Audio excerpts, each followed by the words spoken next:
Good morning. Can you please find your ways to your seat so we can start? Thank you.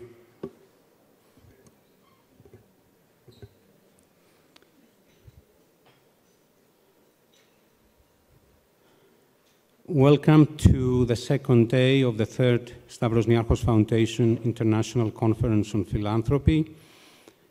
The main topics of today are philanthropy and ethics, and creative assets as engines of prosperity and growth. It is with great pleasure that I welcome this morning's keynote speaker, Sir Howard Bernstein, CEO, Manchester City Council. He will speak to us today about Manchester, transforming the city, culture at the heart of regeneration. Please welcome Sir Howard Bernstein.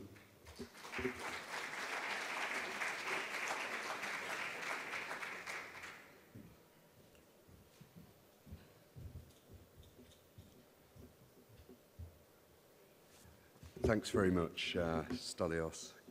Great pleasure to be here, having endured British Airways' latest contribution to tourism. We were part of a full flight yesterday that left London for Athens. Everyone on the plane, unfortunately, there was no luggage at all on the plane. But thanks to Victor, wherever Victor is, he lent me this shirt. So. What I'd like to do really is tell you a little story about Manchester, but to do so in a particularly distinctive way. First of all, by just examining some of the global trends all of us have to live within, which I think are very important influences on growth. Talk a little bit about what I think that means for culture, and in that context, what Manchester is trying to do about that, and more particularly how Manchester is to respond. First of all, a general sort of comments around global trends. As Stelios says, I am the Chief Executive of Manchester. I've worked in Manchester for many years. I've been Chief Executive for 16 years, which is a long time. And I've been a passionate advocate of cities being engines of national growth. And if you look at the top 600 cities in the world at the present time, Manchester is one of them, so is the wonderful Athens. But over the next 10 years, at least 200 of those top 600 are going to change, at least 200. And all the indicators are at least 100 new cities will emerge from China alone. That gives, I think, a really strong indication of how globalization is impacting upon growth, impacting upon patterns of growth. And for Europe, what that will mean is that we will reduce our economic power, certainly in comparison with North America and the Far East. And that brings into very sharp focus, I think, what cities have to do in order to be able to respond to those challenges. So it will be as more important than ever that cities actually place trade, investment, and business growth at the heart of those strategies. And it's vital for Europe as a whole that European cities respond to that sort of challenge. What does that mean for culture? I think it means a lot for culture. Place matters more today than it ever has done. If you go and talk to a business person or an investor, he or she will place as much emphasis around the quality of the place as they do around the access to amenities. So culture, in a very fundamental way, is absolutely central to the development of a growth strategy for any city. And more particularly, what that means is that culture is now a lot wider than perhaps the definition of what it was 10 or indeed 15 years ago. When we talked about culture in Manchester 15 years ago, it was about the arts. More recently, it started to expand into sport. But technology is fundamentally changing what the definition of culture is today. It's about content. It's about skills. It's about ecosystems. It's about education. And people or cities that get all of that right really connect the culture to the skills, to the education, are actually driving growth because of the advancement in technology. I think that's a very important challenge. And we're seeing in all sorts of different cities and towns, certainly throughout the UK, I think it's almost the same here as well, is that as places have had to endure impacts associated with economic cycles, and Manchester has had more than its fair share of those problems, I can assure you, over the last 50 years or so. Not that I was there for all of that time, but certainly impacts which have been very, very negative. What we've seen is almost jewels emerge around how people, because they can access technology, have started to create new vibrant businesses. And what we have to do is increasingly address how we encourage those new technological businesses to grow, how we connect them with the wider cultural and creative sectors. For Manchester, as I've already indicated, the transition from what we were, which was a overly dominant, one-dimensional manufacturing and production centre, into a city which now has a deep and diversified business base, has been a very long struggle. It never happened overnight. The inheritance from my predecessors of Manchester was not the strongest we've ever had. We struggled to adapt to the globalisation that took place in the 70s and 80s, 1970s and 80s. And what we did, as we were faced with all these challenges which left a legacy of industrial dereliction, is start to address what our key assets were. Our key assets around the university. How can the university, which was world-class, how could that create a focus for science and innovation? How could we take advantage of our airport and the international connections our airport gave us? How could we remodel our commercial offer so that it became more attractive to commercial and professional firms? How could we drive our creative sector? How could we create the ecosystem which is so necessary for people to be able to access technology, to experience art and culture, and create the platform for growth? Manchester is now the fastest growing city outside London. The level of growth we've enjoyed over the last decade is unprecedented. We are a city now which is strongly and distinctively recognised as a place for creativity and commercial and professional services and sciences innovation, as we were regarded in the 50s and 60s around manufacturing. And we are now on very much an upward trend. Part of what we try to deliver around our creative sector, I think, has been very, very important. We've invested very heavily in facilities. We've invested too in preserving and protecting our heritage and our character. We've also moved on from being just a city in sport that's known for football. We have we have one team in Manchester. It's called Manchester City, because they're the only team who actually reside in Manchester. The other side, Manchester United, some of you may have heard that before, they are a global brand. Between them, they are creating a platform of awareness about Manchester, which is unprecedented. We asked a group of our economists to undertake an analysis about the impact of football on Manchester's economy.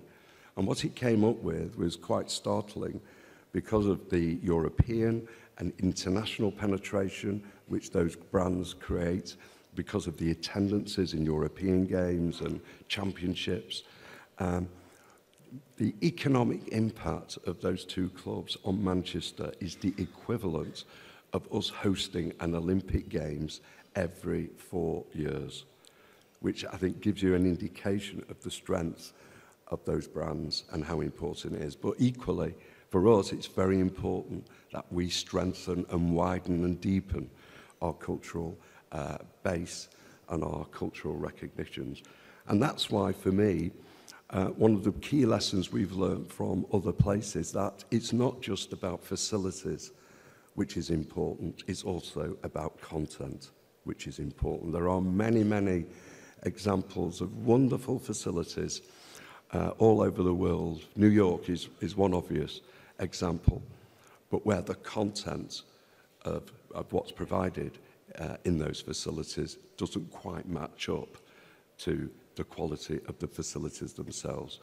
And that's one of the reasons why, on the back of our Commonwealth Games in 2002, we started to think about, well, if we wanted to be associated with quality, want to be doing things which is a characterization of our mantra, which is being original and modern in all that we do, we wanted to promote a festival, but we wanted to promote a festival of real difference and of real distinction. And that's where the Manchester International Festival, you've got a little booklet, or I've been told to wave this booklet in the air, but you have a little booklet which starts to explain some of the achievements of the Manchester International Festival, which is a biannual festival. But we invested in that festival not only by creating the right leadership under Christine and of course the renowned Alex Poots, who's our artistic director, a festival which would be focused exclusively on new commissions, whether it's plays, whether it's architecture, whether or not it's any type of culture. The festival itself focused exclusively on new commissions. And some of the examples of those commissions have been Macbeth, Sir Kenneth Branagh, which was the cornerstone of our festival last year. It just finished, I think, 3 weeks in the New York Armory because it was a joint commission between Manchester and New York. Sold out in Manchester in 1 hour. The Icelandic singer Bork opened our 2011 festival. The architects Zahir Adar designed a structure for the 2011 festival which looked like a musical note. Over 50% of our MIF programme last year will go on tour around the world. And we have focused ourselves on unusual locations as well. What does all that mean? Well, what it means is that Manchester is being recognised as a place where original, modern type commissions are actually taking place. We are seeing increasing levels of association around the world in terms of what we are creating. And what that platform is being delivered is also creating for us is the opportunity for wider collaborations with cities. The owners of Manchester City Football Club own football clubs in New York, they own football clubs in Melbourne and Japan. What culture is providing us is the opportunity to establish new forms of international collaboration through our festival with New York, with Melbourne, and places like that. And we believe that will provide the opportunity for further collaborations going forward. We're seeing unprecedented levels of third-party funding, private and business sector funding included, in support of our festival. Why? Because the product is original, the product is different, and the product is seen to be creating quality that cannot be accessed any other way. And we're also creating a fresh perspective in the way in which the artistic direction of the city is taking shape. And that is creating all sorts of new opportunities about how our individual arts and cultural houses collaborate with each other, how we actually try to conform to an artistic framework which is driven around particular qualities, and how each of those individual organisations need to respond to that overall framework, and how it's giving us new models for provision involving places which can be brought forward now, new facilities, which don't necessarily need to have anchor tenants and which need instead to be the subject of much sharper and much smarter commissioning opportunities. And what we're seeing very, very clearly is not just immediate impacts in our economy as a result of successful festivals. What we are seeing is the growth and development of a scaled ecosystem in Manchester, focused around young people, focused around new skills, focused around new educational provision, which is driving employment, which is driving growth. And I believe that provides a blueprint for other cities in the future. So to conclude, just 3 or 4 key points which I hope you find helpful. 1, all cities are engines of growth. They are crucial to national prosperity, and it is more important than ever, particularly because of the economic problems we've all experienced over the last several years, that cities collaborate more effectively than they ever have before. Creating activity, which is much wider than the traditional definition of culture, is crucial to economic growth. Every city has the capacity to lead and drive the development of their own ecosystem. When we talk about investment, it's not just about investment in buildings, it's about investment in programs, it's investment in contact. Manchester has come a long way. We are ready to collaborate with all cities around the world, particularly in Europe, and through our Manchester International Festival, I hope we provide the platform for collaboration with many of you in this room in the future. Thank you very much indeed.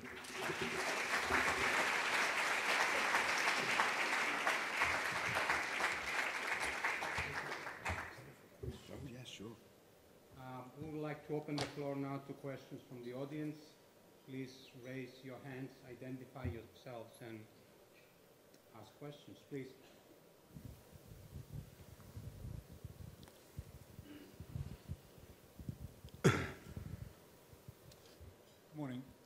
Good morning. What inspired you all those years ago to become so passionate about Manchester at the very beginning? What was the tipping point? Yeah.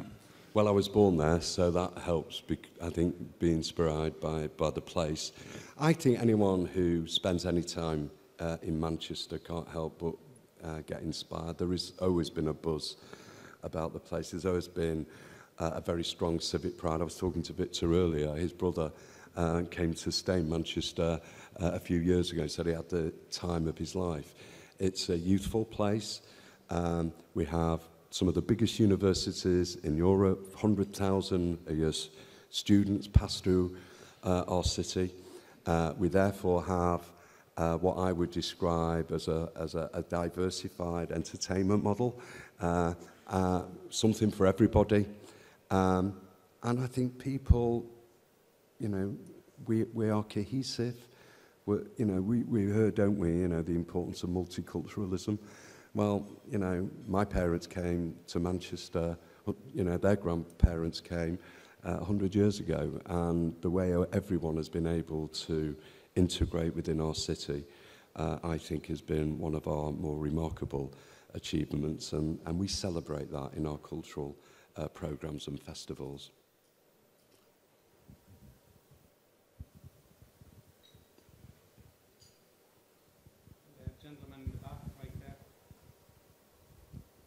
Hi, thank you. Lionel Foster with the Urban Institute.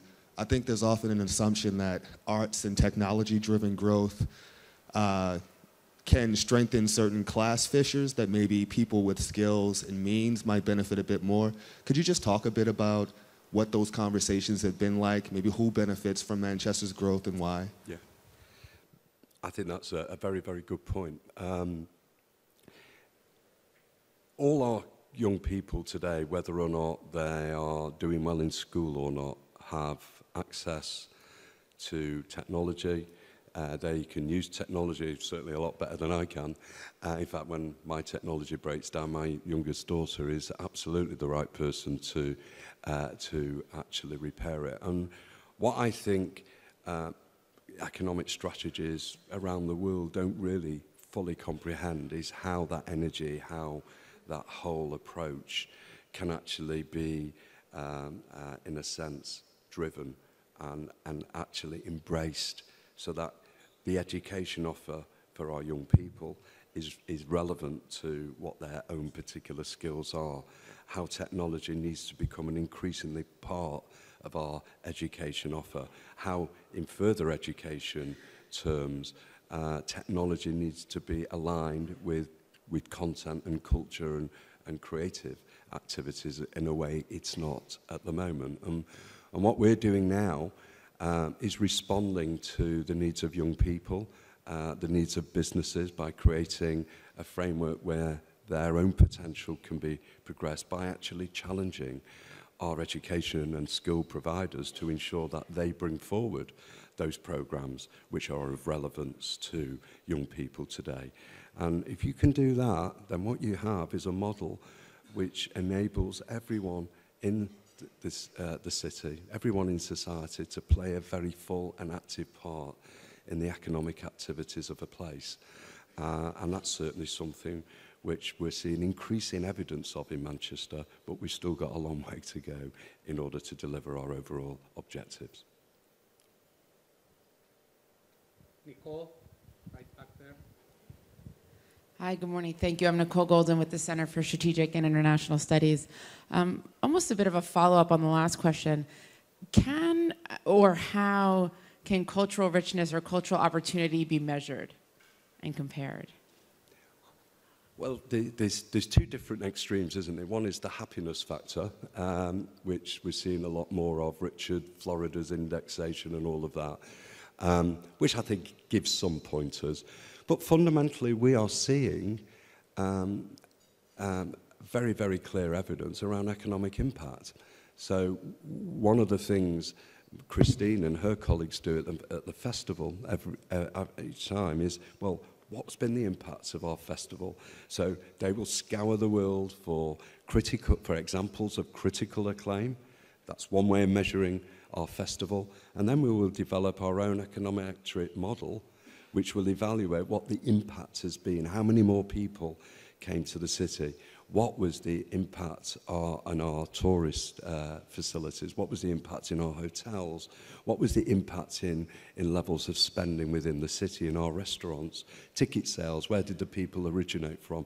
We can develop our own econometric model and demonstrate that the council invested, I don't know, what was it, 3 million and going up, but never mind, £3 million in our festival, but the economic impact for the council for Manchester was just less than £40 million last year over a 3-week period. And of course, in other aspects of our cultural programme, we measure impact by the good old fashion of how many jobs have been created, how many direct jobs, how many indirect jobs, how much money are we leveraging, what is the investment capacity that these jobs are creating, and this additional fund. So we have very, very clear ways of assessing the value for money of our interventions.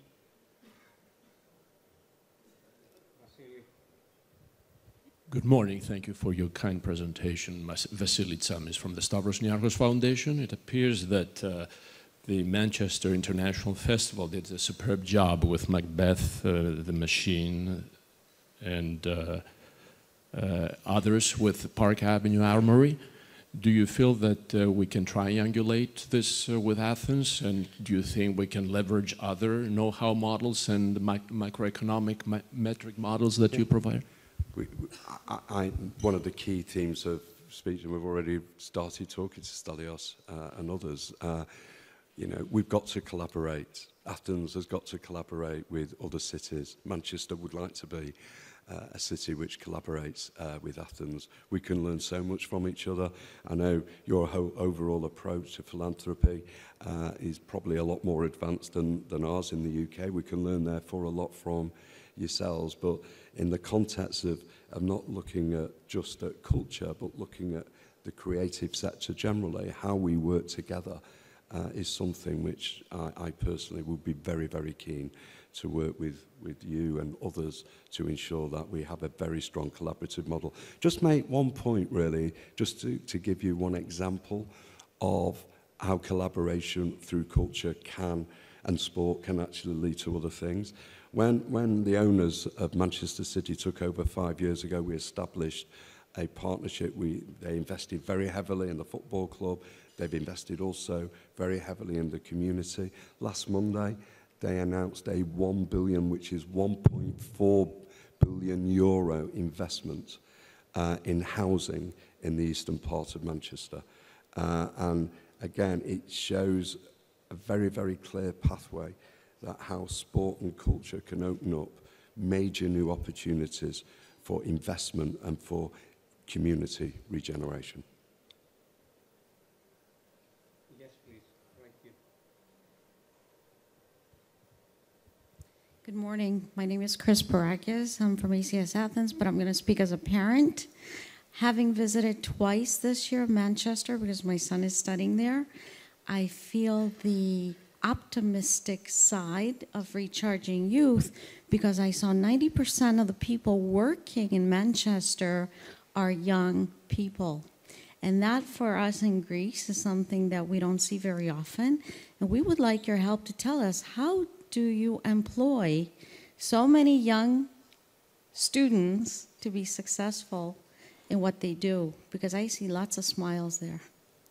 It's very kind and thankfully a confirmation of our story, really. I think it's what we've said. If you look at cities over the last 20 years, you will see real examples of commercial professional service development. Well, not everyone wants to be a lawyer. Not everybody wants to be, thankfully, an accountant. I absolutely get that.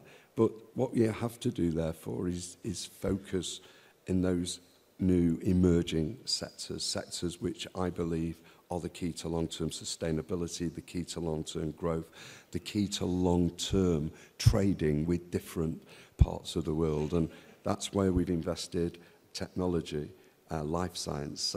You know, Manchester is now renowned as the centre for graphene, you know, with the 2 Nobel Prize winners. So all of those new sectors are absolutely fundamental, and more of our young people who live in Manchester as well as people who come to study to Manchester are opting to stay in Manchester after their studies because they find it a place where they can secure not just gainful employment, but more particularly a place where they can enjoy themselves. Okay. Thank you very much. Thank you.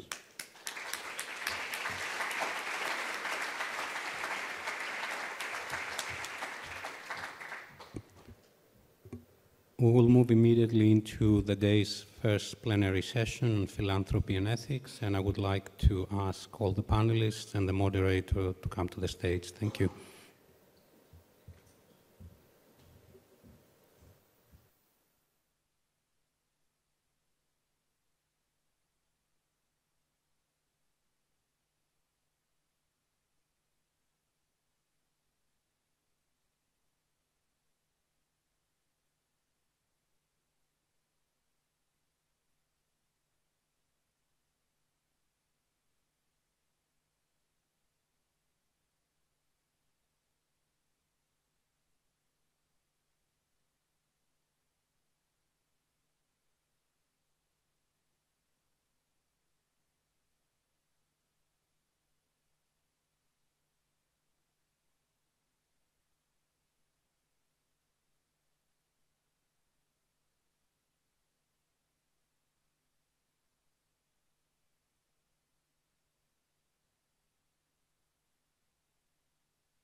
Welcome everyone.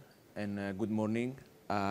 Most of you will have noticed that as you walk in this room, you pass by an exhibition by the students of the School of Visual Arts. Every single poster in that exhibition refers to the merits of philanthropy and incorporates quotes from poetry, literature, philosophy, and popular culture. You get their quotes from Walt Whitman to Gandhi to rock stars. So, in general, it is widely accepted that philanthropy is something inherently good, right? And this doesn't only hold for popular cultural such sorts of expressions about philanthropy, it also holds about a more austere, rigorous approach to the discipline of philosophy. So, utilitarianism holds that the proper course of action is the one that maximizes utility, the latter defined as maximizing the total benefit for everyone, let's say, for instance, via the alleviation of pain and the reduction of suffering. Given that part of the mission of philanthropic giving is to reduce suffering, one can say that philanthropic giving is supported by a utilitarian outlook to life. Nevertheless, there are political ethical theories like John Rawls's theory, who are actually a response to utilitarian disciplines that also allow for philanthropic giving, and they implicitly say that it is something that is worthwhile. So in John Rawls's theory, in his second principle, the principle of fairness, in his book Theory of Justice, he says he puts great weight on the idea of equal opportunity and the idea of promoting the greatest benefit for the most least advantaged people in society.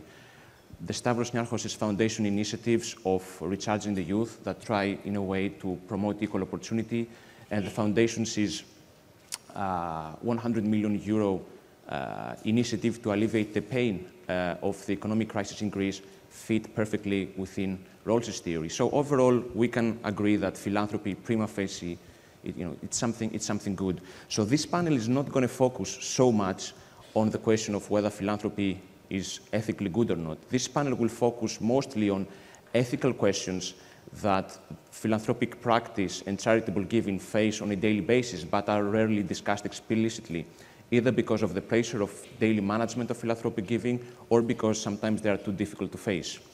So, for instance, some of the questions we will deal with have to do with how does one deal with the maze of seemingly worthwhile but often conflicting values that can be promoted through philanthropic giving?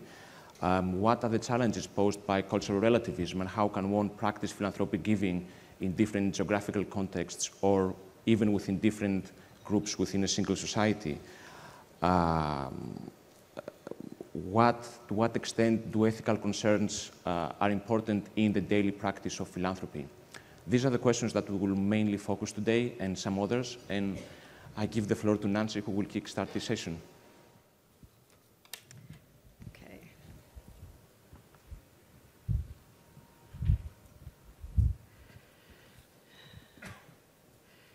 Thanks, Panos, and thanks so much to everyone at the Niarchos Foundation who has been so lovely and gracious from the moment we were invited through all of the arrangements. So I think most of us on the panel have decided we wanted to come up here. It allows us to see you a little better. What I want to do in my short time is build on what Panos did and introduce a few ethics principles, and then I'm just going to raise a couple of ethics questions associated with each of those principles in the context of philanthropy. Like what Panos said, I am not going to take on the question of whether philanthropy is good. I'm going to go with the assumption that it's a moral good to be kind to others, to help others, and that philanthropy is an extension of that. But the questions I raise, which again are a very small sample of the kinds of questions that could be raised under each of the headings, will take on more the question of ethically how should philanthropy be done. So I'm going to use an incredibly simple kind of ethics framework and raise 4 principles that in any kind of interaction we might want to follow from an ethics perspective. So the first of these principles is that we should be doing good, and part of that means avoiding harm. The second principle is we should be respectful to other people. People come from really different traditions and values, and sometimes what we think is important isn't always what other people think is important. The third is that we should be fair and be mindful to justice and what does fairness mean to different kinds of populations. And the last more comes from a tradition of professional ethics, which means we should always act with integrity. And again, what that means is going to be hard to define, but is critical to define for each of us in our own identities. So what does it mean to do good through philanthropy? Do we calculate the good of philanthropy by measuring how much money was given, or by measuring how much was achieved?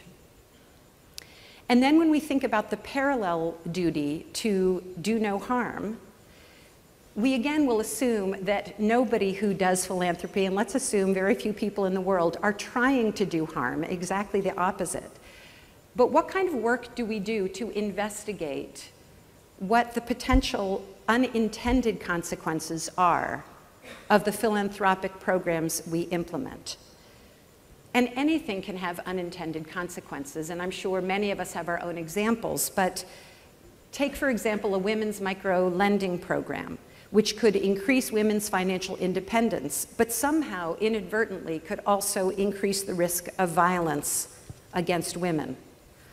Or programs that are intended to send children to school could inadvertently reduce government commitments or expenditures to children, ultimately resulting in fewer children going to school in the long run. So trying to be accountable for whether one's philanthropy is achieving the intended outcomes and avoiding important unintended consequences maybe becomes an ethically important exercise.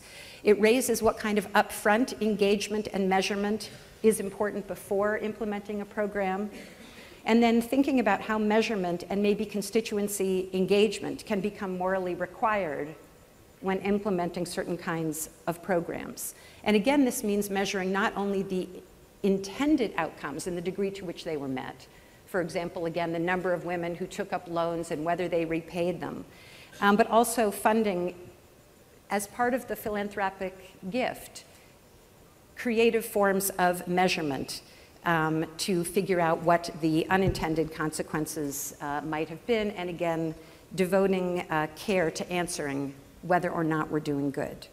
So this next principle of respect, again, there are primary duties of respect that we all have: to be respectful to each other, to be kind to each other, to walk with humility in relation to all people. But again, other aspects of respect may be more difficult. So my own background is in public health, and we're always navigating a difficult ethical tension in public health and around this question of respect.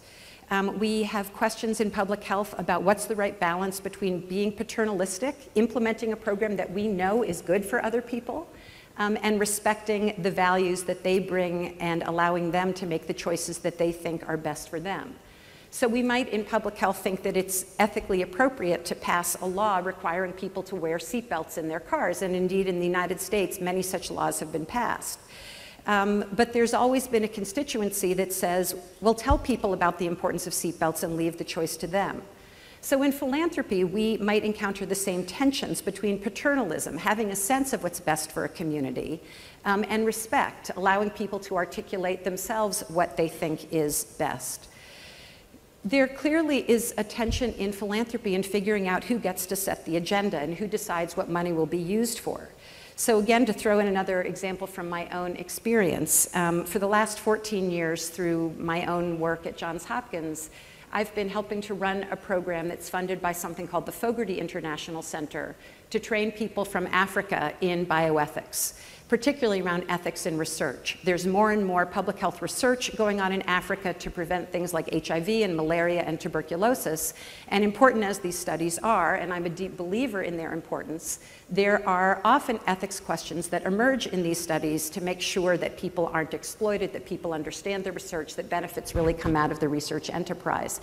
And it's critically important for people from the local environments to be trained in ethics. So when we started this program 14 years ago, and I made my first trip to Africa to meet with African leaders from universities, from malaria NGOs, et cetera, 3 different people in 3 different places sort of chuckled and made some joke in a first meeting about, oh, we know about the golden rule. The people who bring the gold make all the rules. And by the time the 3rd person said this to me with a little chuckle, I thought, okay, I'm hearing a real message here. This is not just a friendly joke to get us going. This is something that we really have to pay attention to when we come in with something that we think is an important program. So not only do we need to think about respect in setting the agenda, but also in the conditions of the giving. So respect is important, and we care about what other people think and what they value. But presumably, as someone coming in, we also have our own values. And it's important to think through in advance what those values are and which ones we're willing to compromise on and which ones we're not.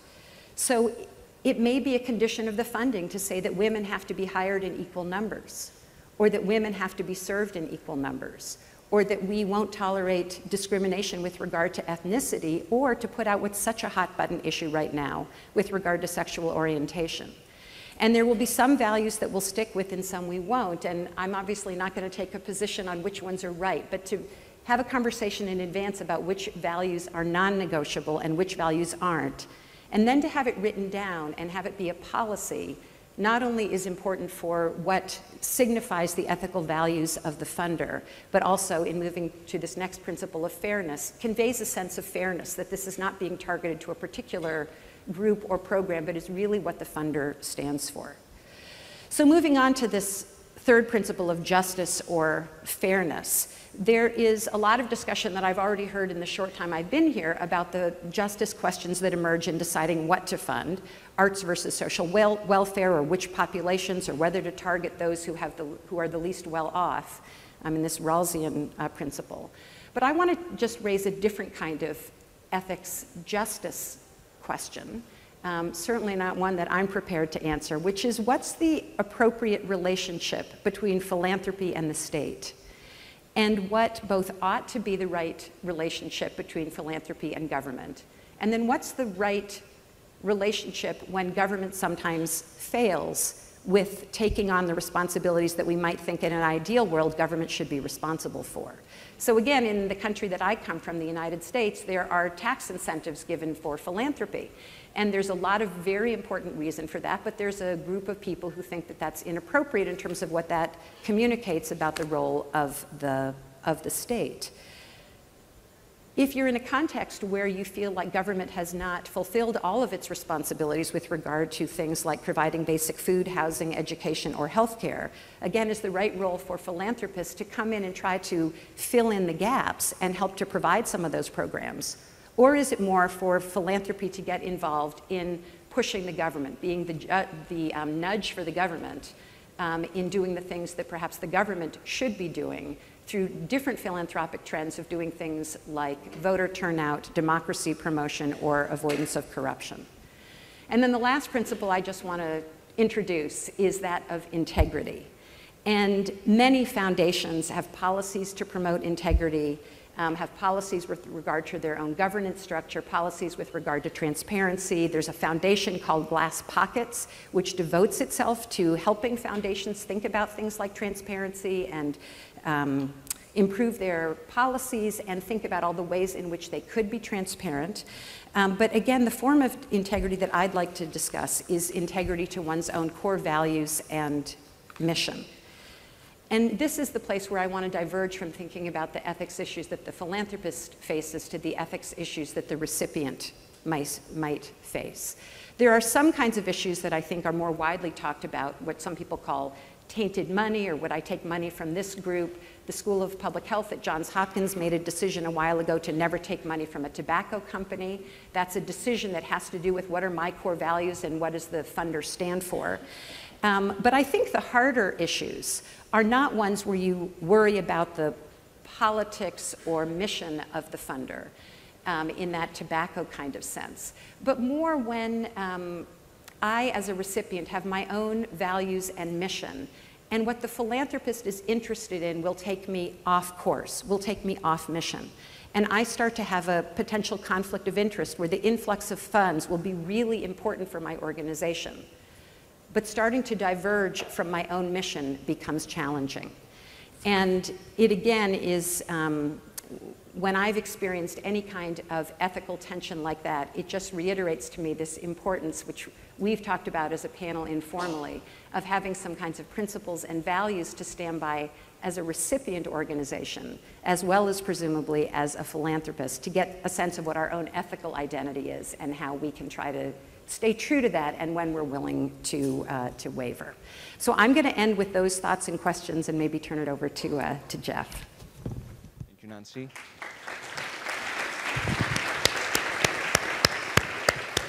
So, Jeff, which values are we willing to compromise and which values are we not willing to compromise? Yes. Well, good morning. It's my pleasure to be here as well, and I want to thank the organizers for the invitation and the very interesting topics of the days. So I'm going to do my best in the very few minutes that we each have so that we can actually talk as a panel and hear from you all to really raise some questions. One of the benefits of talking for 5 or 7 minutes is you don't have to provide answers, just ask more questions.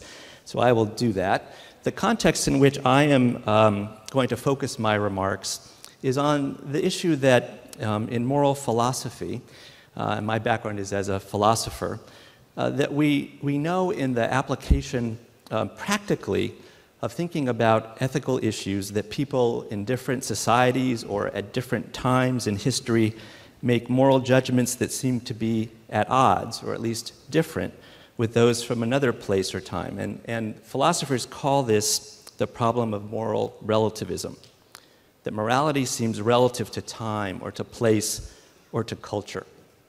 And we heard a little bit about that, in fact, in Panos's introductory remarks and also Nancy's, and I'll say more about that in a second.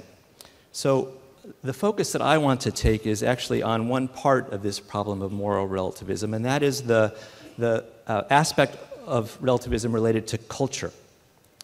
That morality sometimes appears to be relative to the culture in which people are living and in the decision-making among those people. So right and wrong in one culture's behavior, and we assume that their behavior reflects their understanding, their commitments to values, to the kinds of principles that Nancy articulated, and the relative importance of those principles within that culture is different from one culture to another.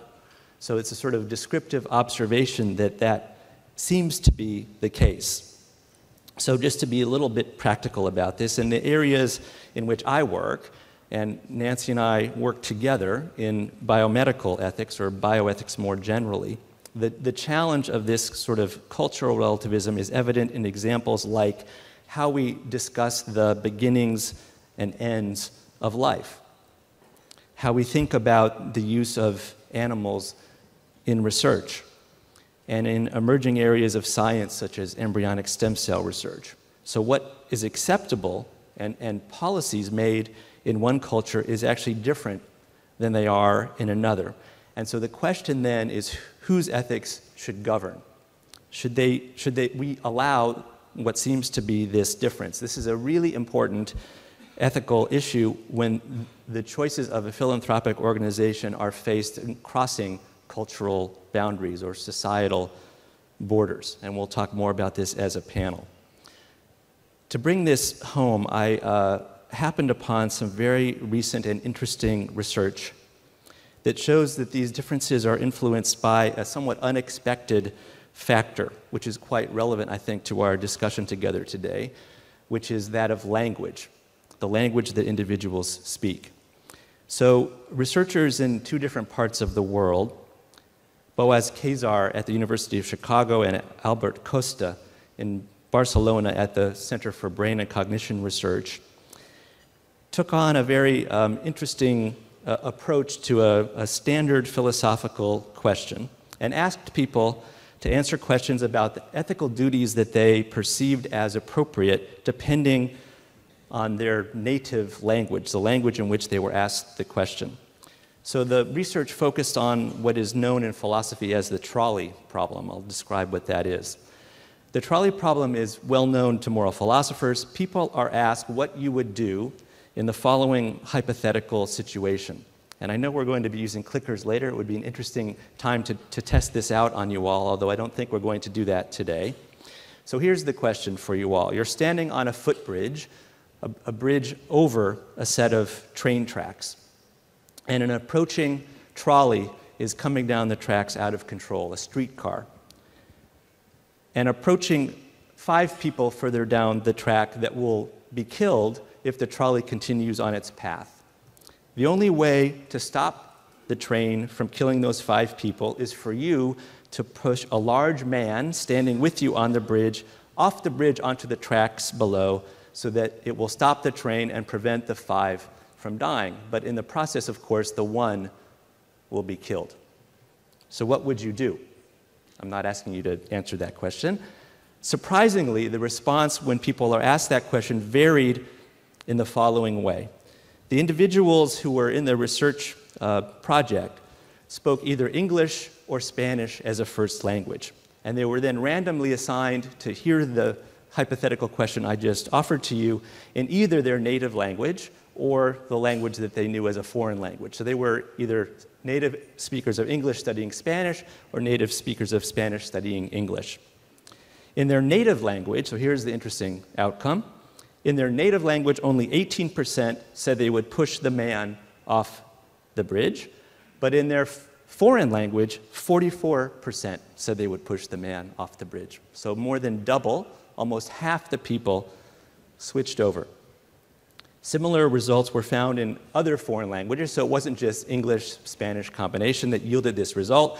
The researchers did the same experiment in native speakers of Korean, Japanese, Hebrew, English, and Spanish. That was the combination. So how to explain what seems to be a desire to protect and respect individuals, one individual, even at the expense of the many, so the 5, when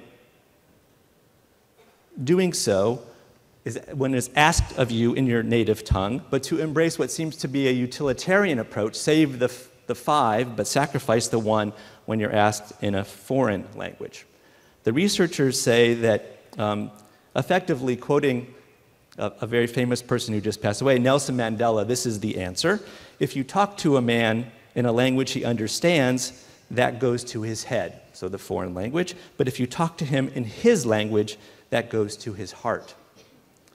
The idea being that when you speak to somebody in their native language, they react more emotionally, and when you talk to them in their foreign language, they process more from their brain. This has quite significant, I would say, implications for philanthropy, for how we think about assessing the values, priorities, goals from an ethics perspective of individuals in a society, in particular for philanthropic organizations working across borders.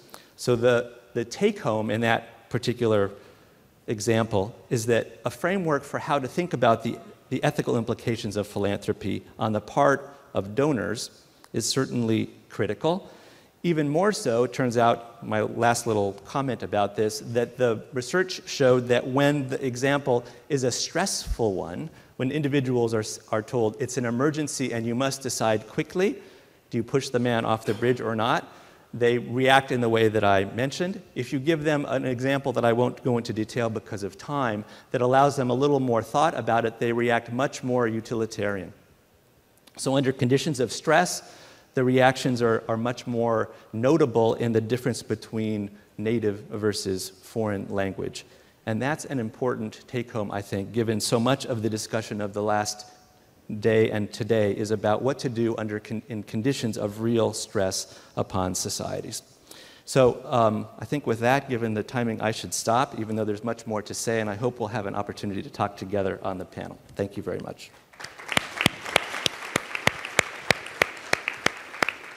Thank you, Jeff. Great implications of philanthropy there. Martin, the floor is yours.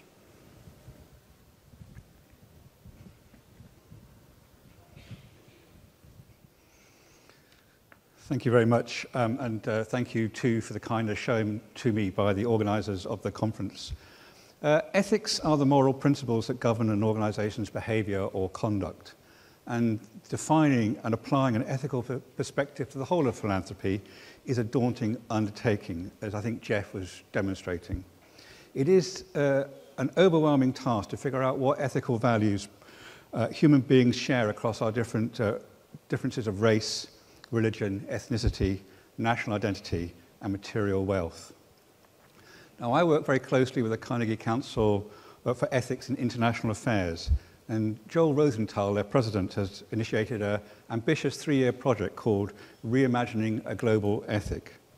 And this project will further Andrew Carnegie's original goal in founding all 20 Carnegie institutions which was to improve well-being and reduce the amount of conflict and violence in the world. However, there is no current commonly agreed ethic or set of ethics that governs philanthropy.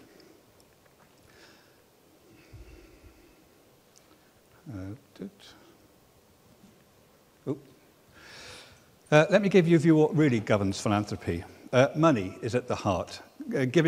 Both giving money and spending money. It's not the only thing, but it's critical. So what are the building blocks that govern philanthropic behavior? The first is legal privilege, awarded by the political system. The privileges are most commonly tax advantages. The second building block is responsibility, which is enforced by regulation. That regulation might be external, a charity commission, or self-regulation, or indeed both. The third building block is confidence of the public in philanthropy and charity. Generally, this is high, but poor reputation of a single charity or philanthropic activity damages us all. When these building blocks are positive, then the reputation of the sector and philanthropy are improved. These building blocks provide what I call the discipline for philanthropy. Different jurisdictions shape the building blocks differently. The result is within each jurisdiction and in between jurisdictions, there's pluralism of outlook, purpose, and activity. Now, I consider this disciplined pluralism essential to the health of philanthropy and charity. There is a view that there is a distinction between philanthropy and charity. Some say philanthropy takes this big strategic view and charity offers a sticking plaster. Now, I certainly don't agree with that. Again, the real distinction to my mind comes down to money. Big amounts of money give you power. Small amounts of money give you influence. And philanthropy offers big amounts of money. The average charitable donation in the UK, charitable donation, is €10 a month, given by roughly half the population. There were only 180 philanthropists in the UK that gave more than €1 million. They had real power. In some ways, the surprise here is who gives this €1 million a year or more. In some ways, the great surprise to me is not that it's individuals who give the most, but actually how little corporations give in philanthropic giving in terms of the total. That small number give over €1 million. This represents the €11 billion given by charity, by the small donations. This is the contribution of philanthropy. I put it there in order that we don't overestimate the contribution of philanthropy to this whole world of giving. The next comparison is, this is government spending, again in the UK, about €1,000 billion a year. This is a contribution of both philanthropy and charity. Again, trying to demonstrate, let's not overstate the contribution that philanthropy and charity makes to public expenditure. Now, of course, we should be concerned about where philanthropic money goes to. And so that's where you expect it to go to, overseas aid, health, and other. But there's 42% left. So where does that 42% go? It goes to universities. It is really interesting that those who have power, which is, if you have philanthropy, you have power, give a significant amount of their donations to the knowledge institutions of our societies. And I think that raises significant ethical questions for universities in particular. These are the defensive actions we take in philanthropy to protect our reputation: transparency, public benefit, and compliance. And when these are in sync, it increases our reputation and therefore increases the trust in donations to us and philanthropy in general. But we have to act more. We can retrench, we can restructure, we can reform, or we can rethink. Our own charities are chosen to rethink our mission, to change from consensus seeking to thought leadership, to change to a focus on partnership and working with those who may not agree with us. Our charity was very good at answering this exam question: what is your foundation good at? we said we're good at research. That wasn't the question that we should have been asking ourselves. The question is, what are we good for? What added value do we bring? My final contribution is this. The wicked issues of the 21st century can only be resolved, in my view, by civil society, government, and business working in cooperation. At the centre there can be impact. The advantage of philanthropy, it has convening power and the resources to bring those parties together and therefore have significant impact on those issues that the world suffers from. Thank you.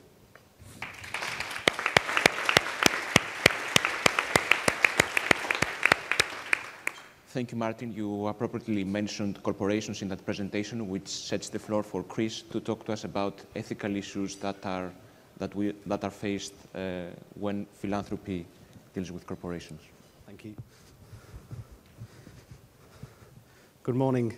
A slight confession that the last time I did any public speaking wasn't in somewhere as lovely as this. It was in a refugee camp in East Africa at a women's centre.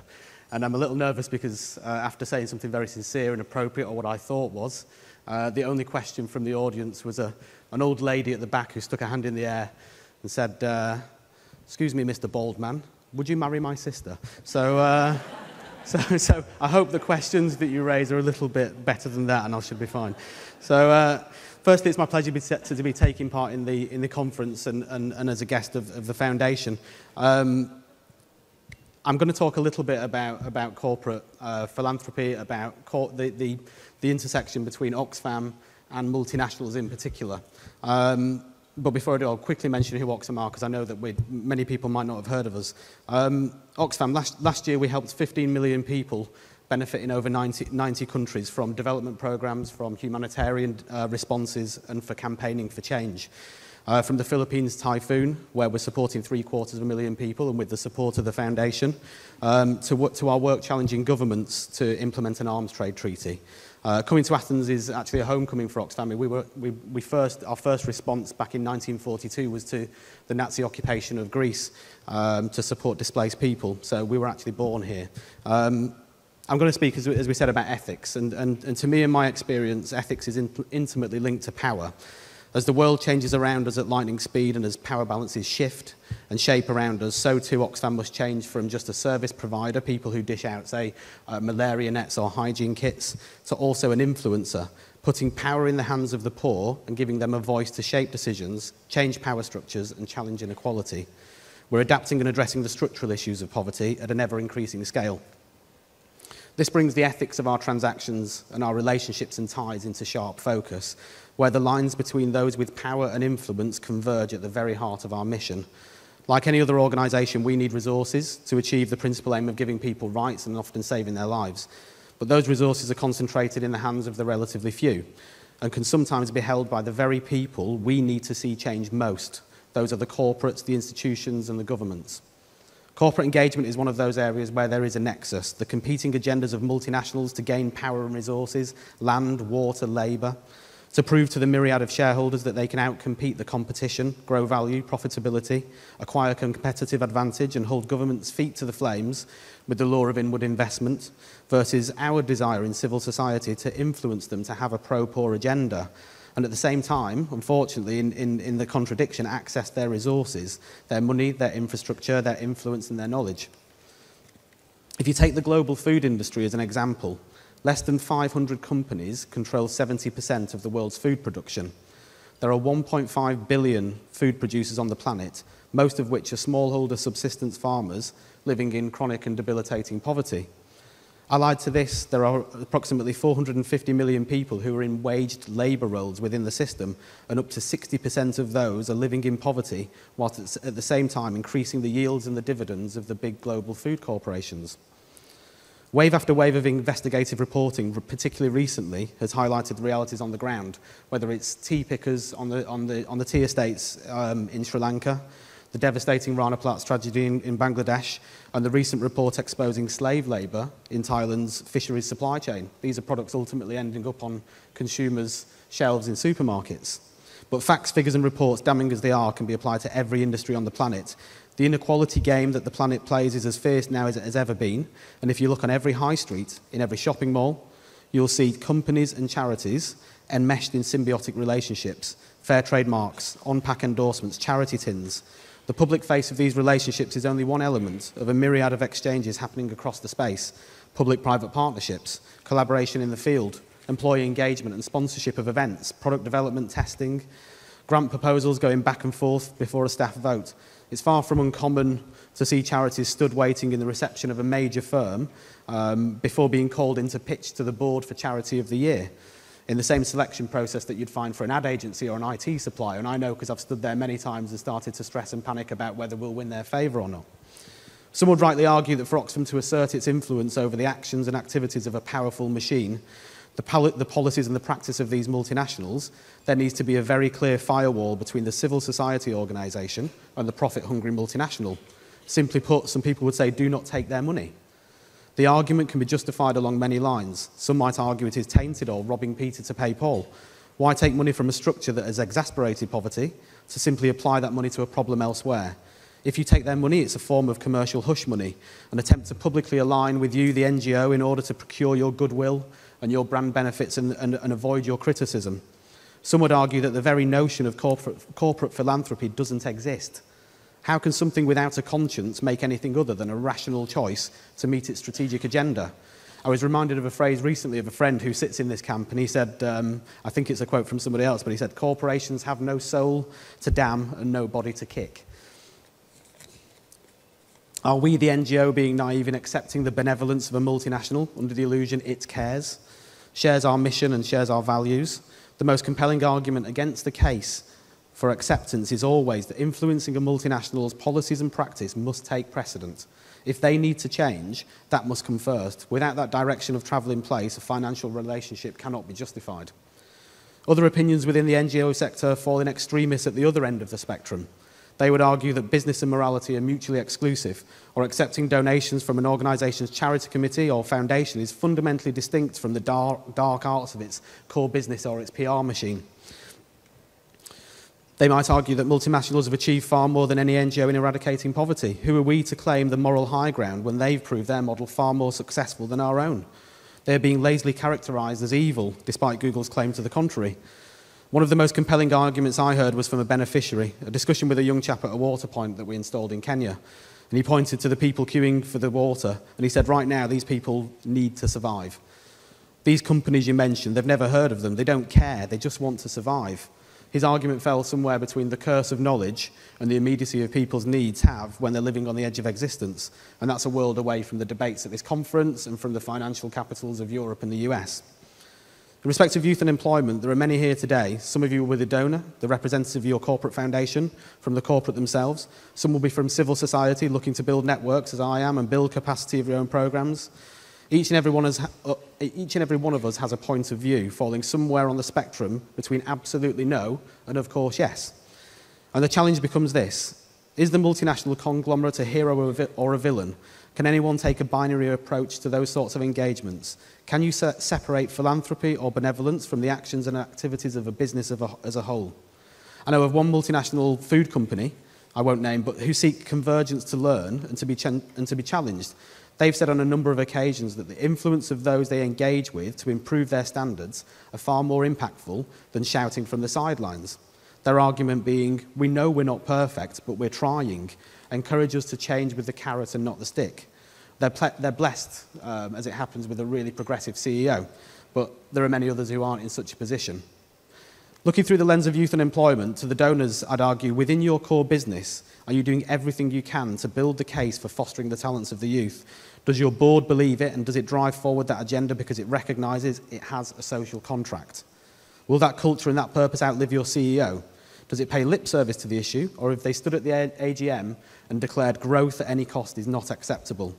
I'd argue that only then should you build upon what exists to complement those activities with grants to partners, for instance. To those from civil society, please choose your bedfellows carefully, not just on the size of their purse, but take as critical and as cynical view as the donor as they do of you. It's not just your right to do so, but I believe it's necessary to preserve the distinction between profit and social justice. So what of Oxfam? Well, of course, we take our due diligence seriously, and something that a team of us are charged with looking at, and we put every effort within our capabilities to put the rights of poor people first. But we're not binary. We know that insider influence is as powerful as shouting from the sidelines. So we engage at a program and a policy level.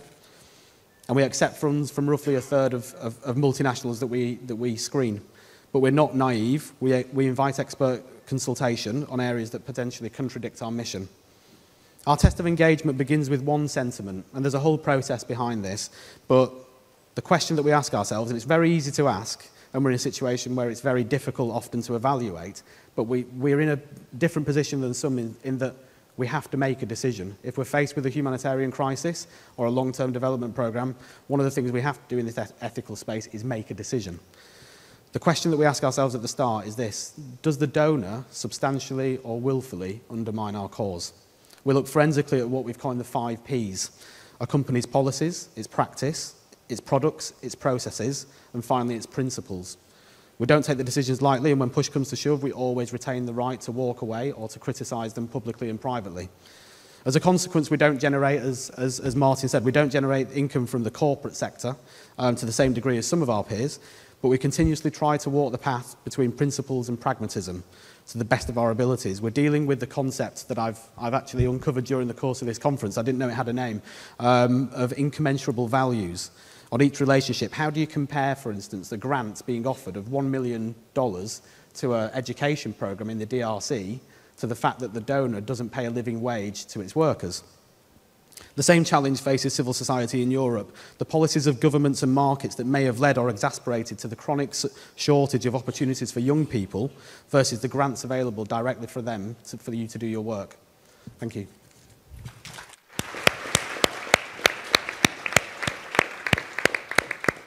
Thank you, Chris, for this very sincere presentation that touched on very difficult issues that have to do with the trade-off between principles and pragmatism.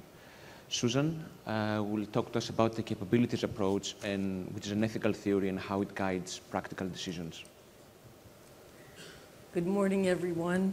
Thank you, Panos, for provocative questions.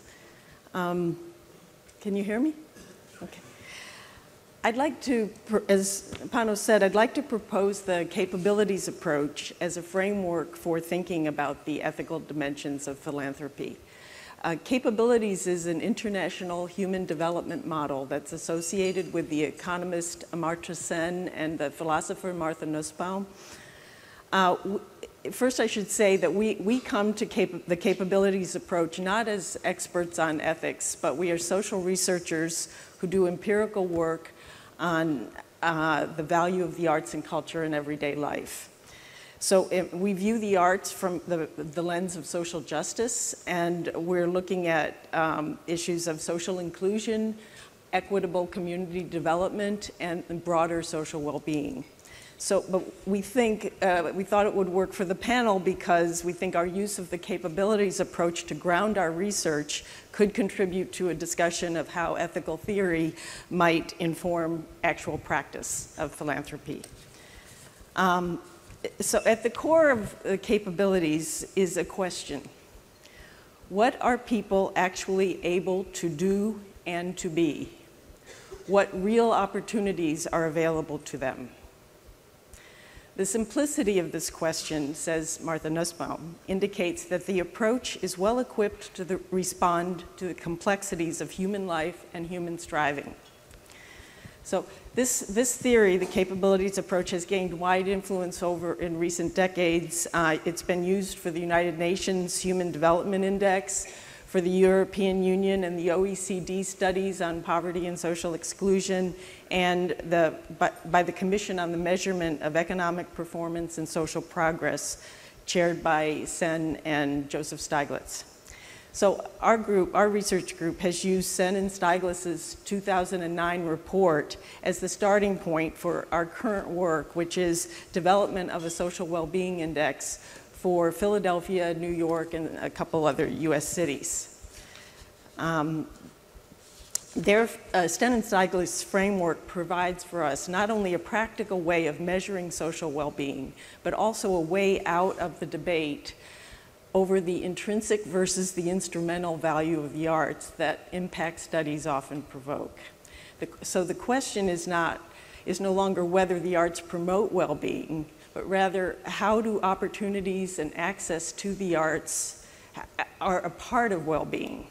Just as you wouldn't talk about well-being without talking about health, food, housing, work, income, we can't talk about well-being without talking about arts and culture.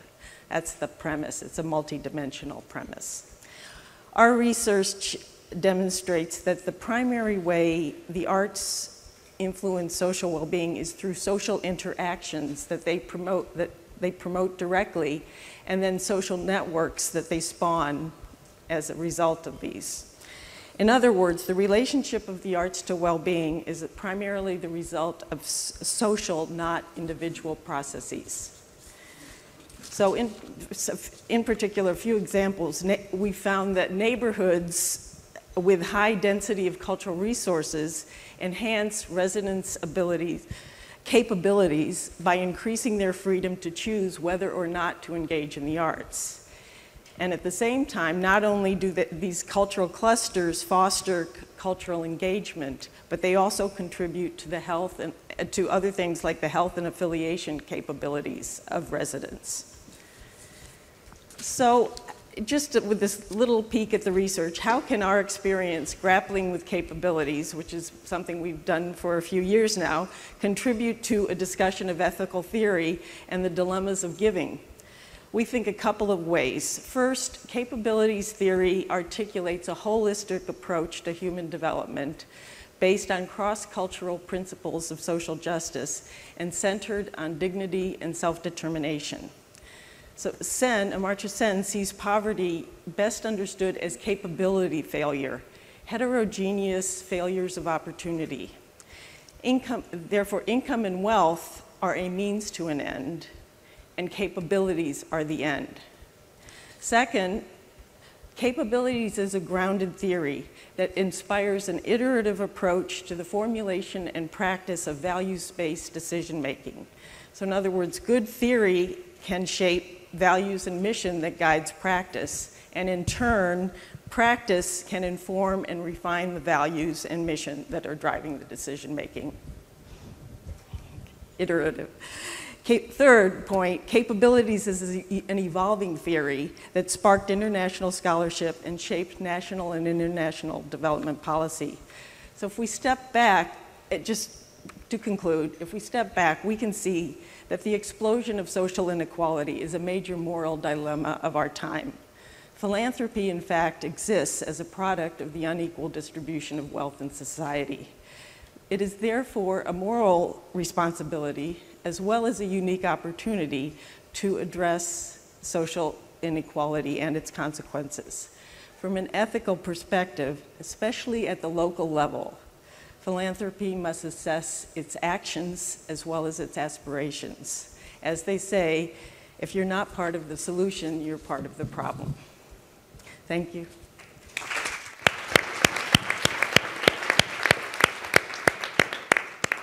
Thank you very much, Susan. And without further ado, Stelio, the floor is yours. Good morning again. Thank you, Pano, for doing an excellent job with setting the framework of today's conversation. I think all the other panelists have done an excellent job in describing the general issues that one faces when you deal with the issue of philanthropy and ethics. Where to give, how much to give, how much of your endowment do you use, in which area of the world. There are a lot of questions like this, and I will not focus on any of these, but I will try to provide a concrete example of the issues that we are facing every day as a foundation, as a philanthropic institution, so that people can understand in a better way the ethical dilemmas that we have to deal with when we make decisions on how to provide support. Now, we are an international foundation, but we have a very strong mandate to do a lot of work to provide a lot of support in Greece. But we are nonetheless an international foundation, and every day we get proposals to provide support in a lot of different areas in the world. So let's start with this fundamental assumption. You have a country to which you have a strong mandate to provide support, Greece. which is currently under a lot of trouble. So Greece in this case is what I would call the child in the shallow pond. Remember this expression. And then you go home or you go to the office as a program officer and you get a proposal from a very remote place that you never heard before, from an organization that you never heard before, to provide support that will save the lives of a number of children. Okay? So this is the envelope, and you remember that expression again.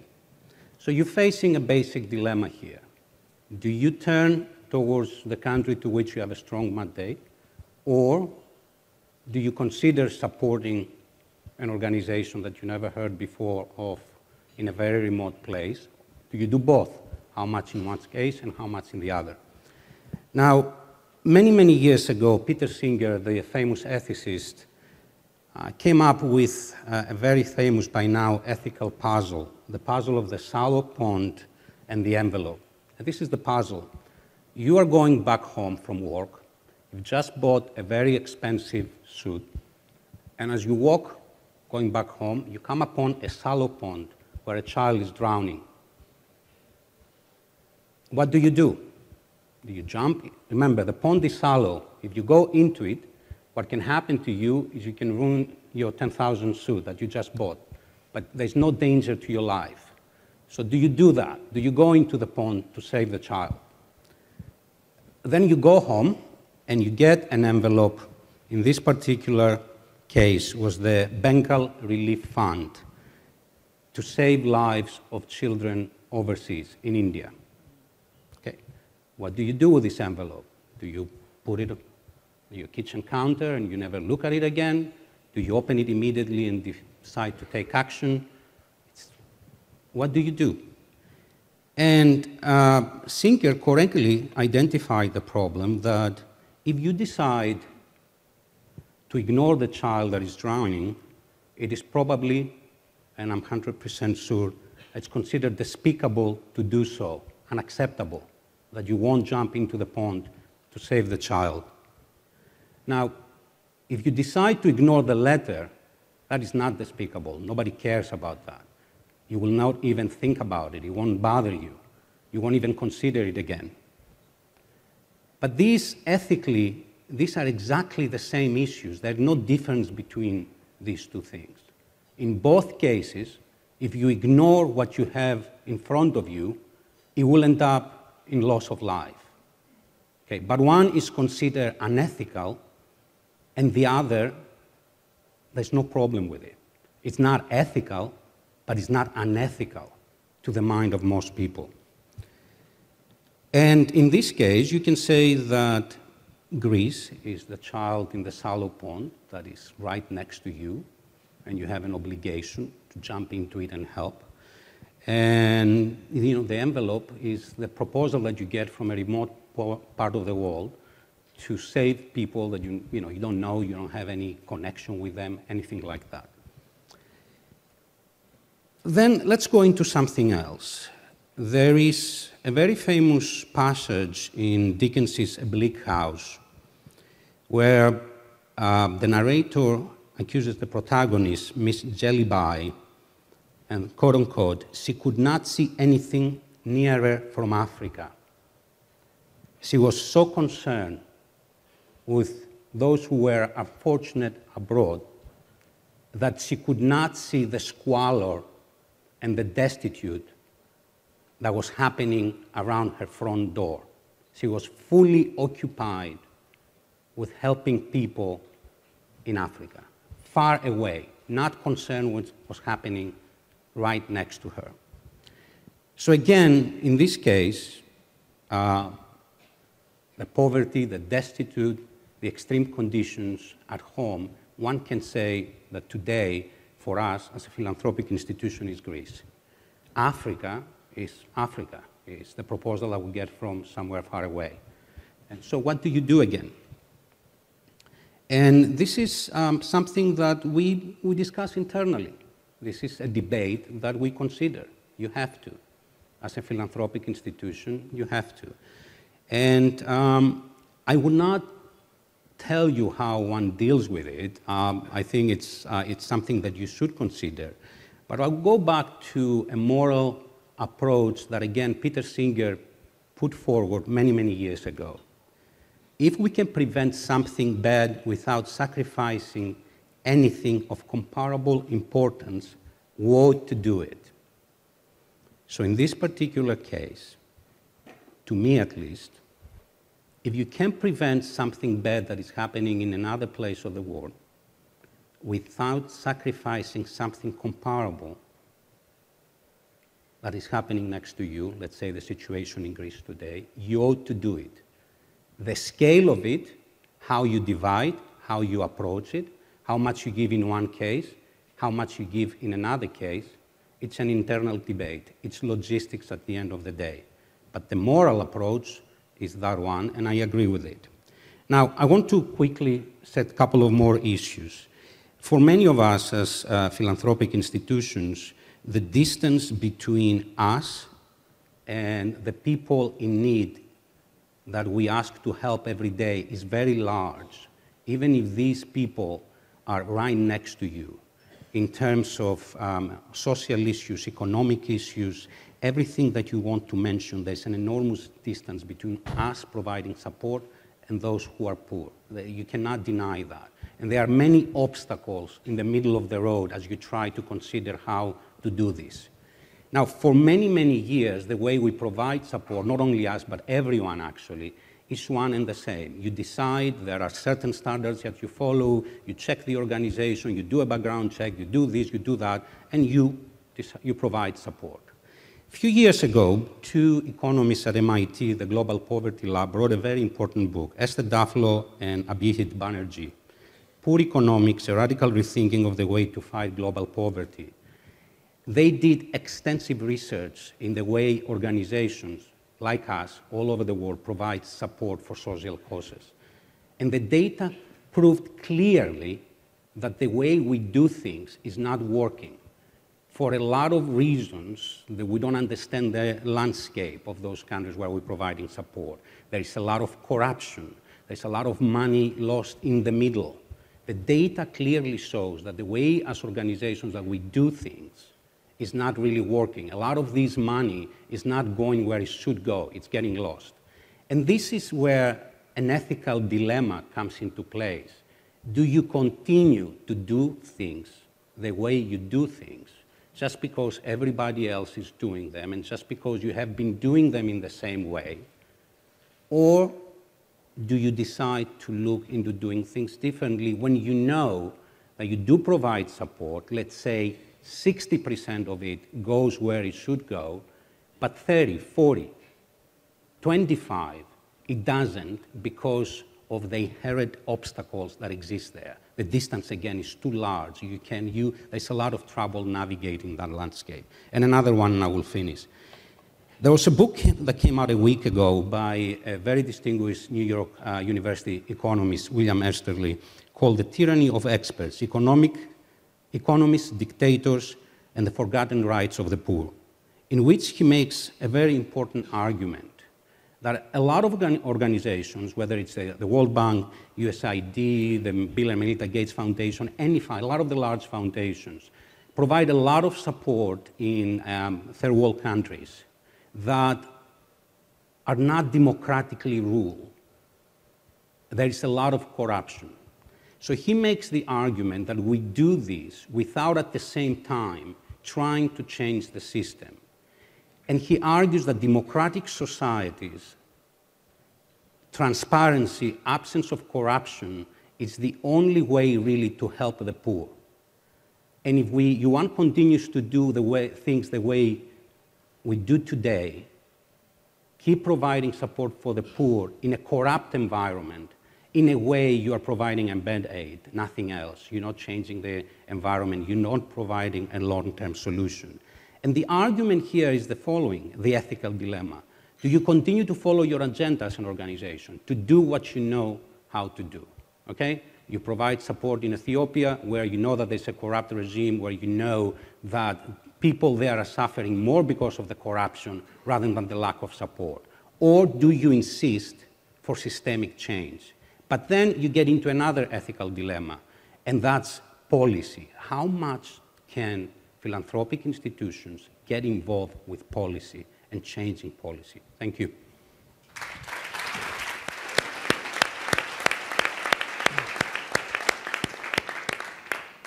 So, Martin, are these challenges that Stelios very elaborately put to the front some of the reasons why Carnegie Trust focuses its philanthropic giving to a specific region?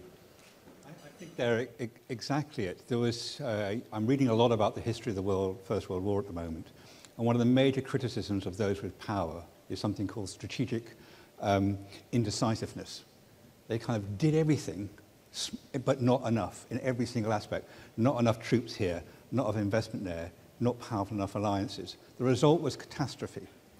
The dilemma for philanthropy, and I absolutely agree with Stelios here, is to take risks about how you're going to use your strategic investment to take decisions. Because if you spread too widely, you'll be a bystander, and actually damage might happen. Now, therein lies the biggest risk of all. All the ethics have to come out, you have to make a risk decision. And if it goes wrong, your reputation is trashed. If you don't make that, you are inconsequential for all the cash that you have. And therein lies the central dilemma. You can do very little, pretending you're doing a lot, strategic indecisiveness, or you can do a lot and risk everything and maybe change the world or change part of it or possibly destroy your organization. Now, I think it's a terrible dilemma to have for huge organizations, but it's at the heart of the discussion about ethics. So my line was, don't ask for an imposed ethic on you, think very strongly about your own ethics, and then apply that to your work with some confidence. And it is an amazing risk to take if you're doing this. Jeff, stemming again from Stelios' points, let's say you have a mandate you have a global mandate, and you've identified a situation where you can spend a small sum of money but have a potential huge impact. How would you go about it? Would you hire a linguist? Right. No, and it's hard. It's an important question about assessing the values of the people you're trying to help. Right. That's sort of the take-home message from my little example. I was very taken by Stelios, your reference to Peter Singer, and the challenge that Singer puts to us is how much is enough, right? To put it very bluntly, and his answer, which I think is the one that Martin is pointing to, is to say you should give until giving more would make you worse off than the people who need your help. Right now, that's a very high bar and a very difficult challenge, and it also has the effect of diluting the impact of philanthropy. I mean, that's sort of the challenge that Martin is identifying. You know, I don't know what the answer is. Obviously, that's why we're here at a conference in Athens trying to wrestle with these issues. I guess for me, the conclusion is, as Martin just put it, don't wait for people to tell you what the answer is, but rather identify the goals, the values, the framework by which to make those decisions from an organizational perspective. And clarity about that, I think, is at least part of the step along the path to trying to answer this question. I suggest we move on to the electronic questionnaire that something that we did yesterday as well, and I think through these questions a number of issues will pop up and we can discuss them. So if we move on to the first question, so it's a philanthropic foundation should partner with 1, government, 2, the private sector, 3, government and the private sector, 4, none of the above. Start voting now and for the next 15 seconds.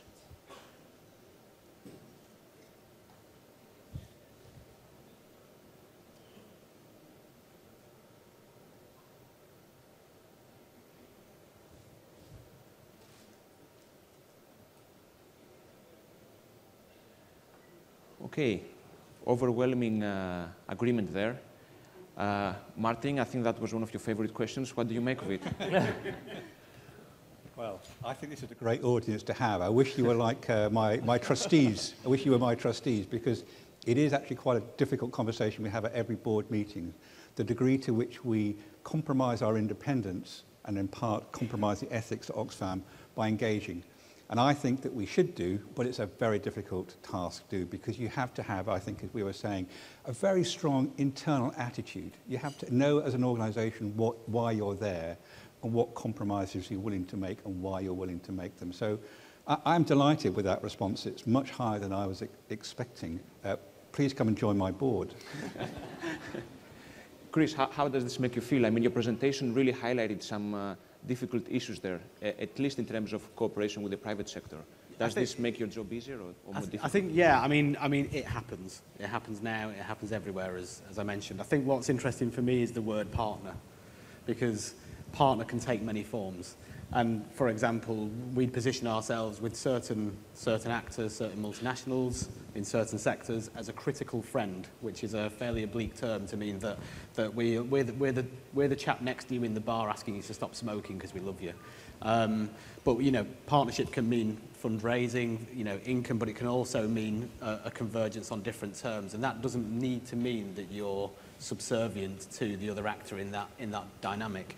And I think it's important to balance what leverage you have between the different actors within that relationship. So let's move to the next question. Should the philanthropic foundation influence policies? I mean, this is a reformulation of the Spider-Man question, right? When Spider-Man's uncle was having his dying moments, he told Spider-Man, with great power comes great responsibility. And one of the themes in this panel today was that as philanthropic institutions take on more and more of the burden of a failed welfare state, you know, unavoidably they have more power. So that is the question, and you have two options, yes or no, and you can start voting now.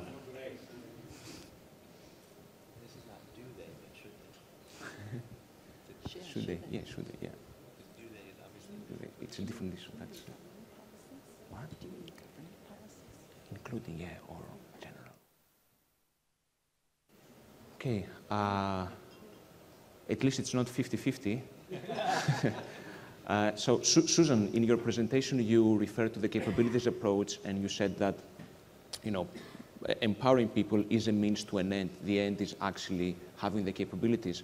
How would you feel about this? I mean, I would imagine you would be sympathetic to the yes question on this, to the yes answer on this?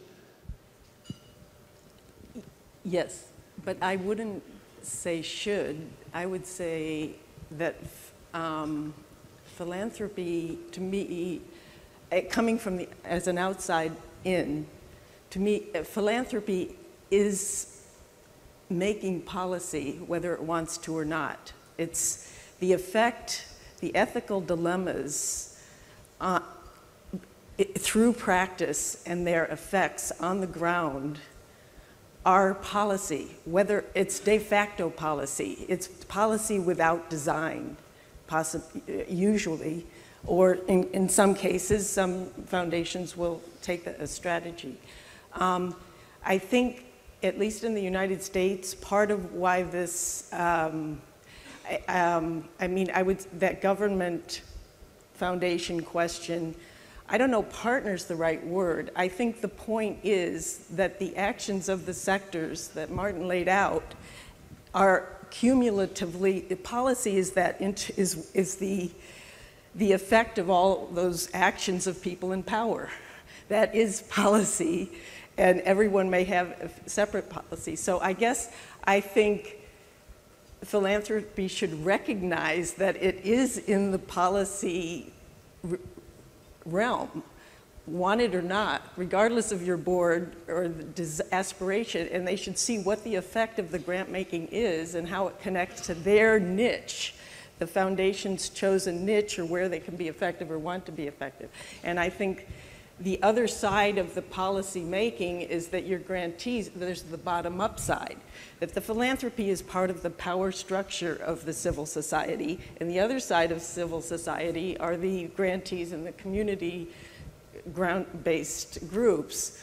So I think you would want to be listening and have that help shape your policy. Next question, please, is a foundation should provide support based primarily on need, effectiveness, and maximum impact, metrics, ethics. Start voting now, please.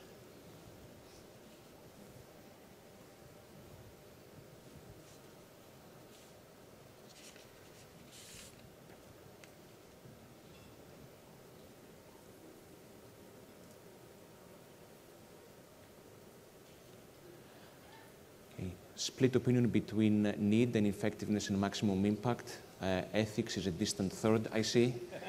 So, Nancy, what do you make of it?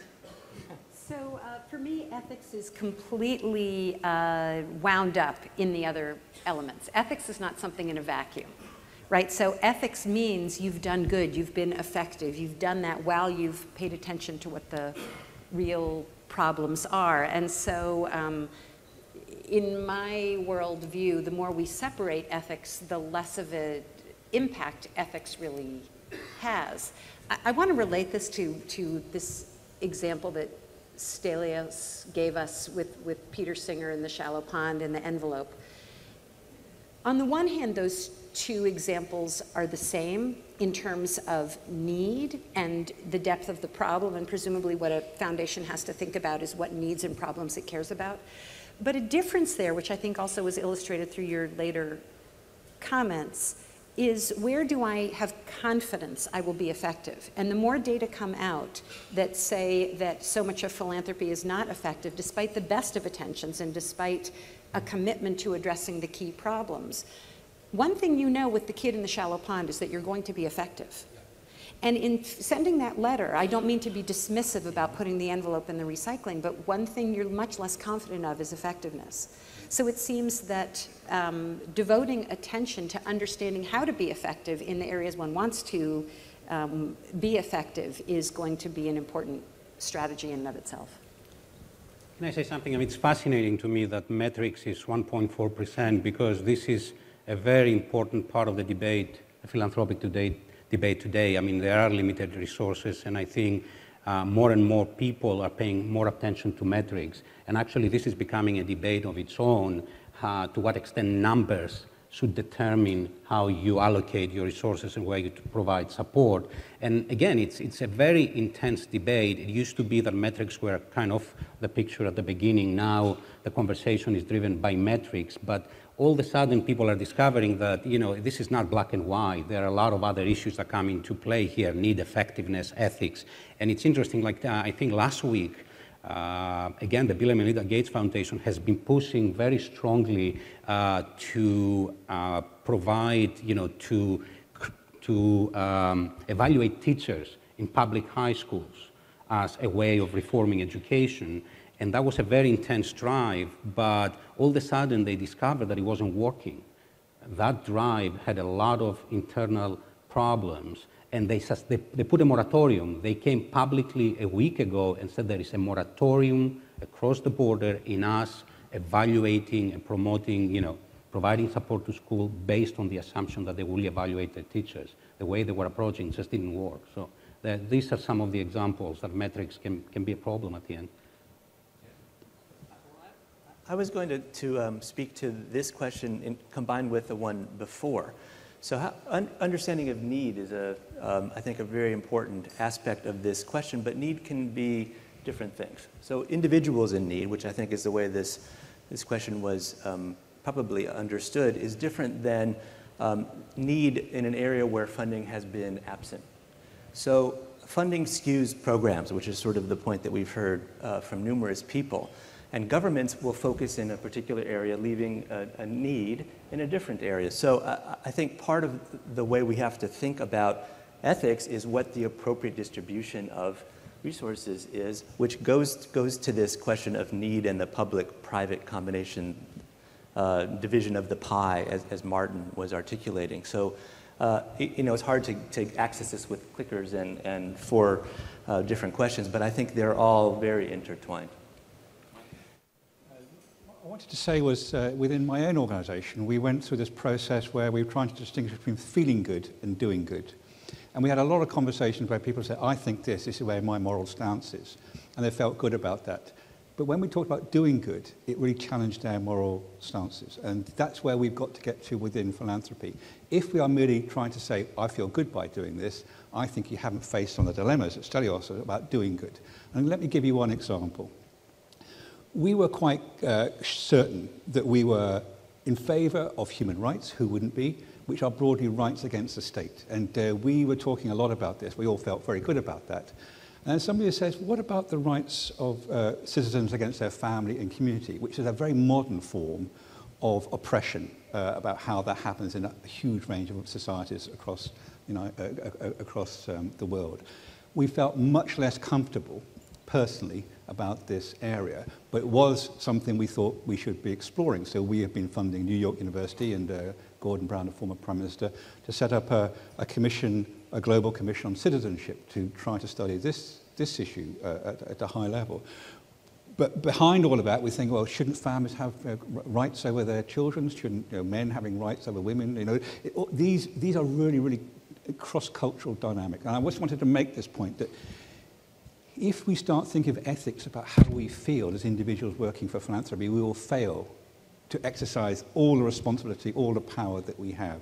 We have to actually look at doing good and therefore face these ethical dilemmas. So a panel on ethics that says you shouldn't think about ethics when you exercise philanthropy. Okay, next question. Philanthropy has ulterior motives for some kind of personal benefit. Correct? Incorrect? No opinion. Start voting now.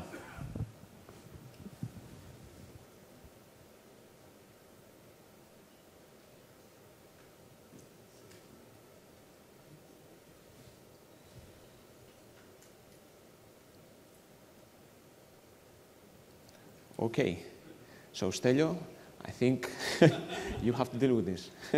Well, it's too black and white again. I mean, I think, how do you define personal benefit? Personal benefit is, it can be just satisfaction and be proud about what you're doing. That's a personal benefit. That's a personal feeling. Does that mean that you should not have that? It's, again, I think it's, you have to, do you mean by personal benefit that it's a monetary benefit? Yeah, if that's the case, you should not. It's, you should not do that. But if personal benefit means, making you feeling good about what you have done, yes, absolutely, I'm for it. Next question. Philanthropy and ethics are synonymous and antithesis, complementary, or completely different notions. Start voting now.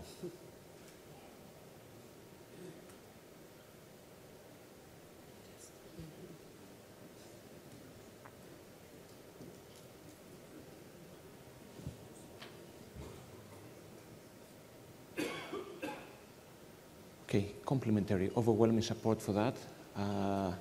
Jeff, how do you see that this fits in with the rest of the responses we got? Everybody's been listening to what we've been saying, which is a good thing. I say congratulations, you all passed the test.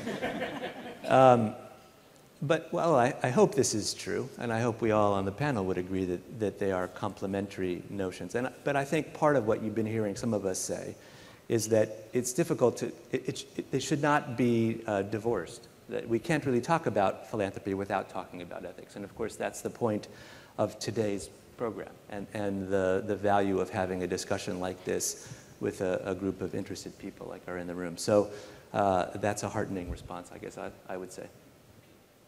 So time to open the floor to questions. So please raise your hand, identify yourselves by your name and the institutions you represent, so we can start.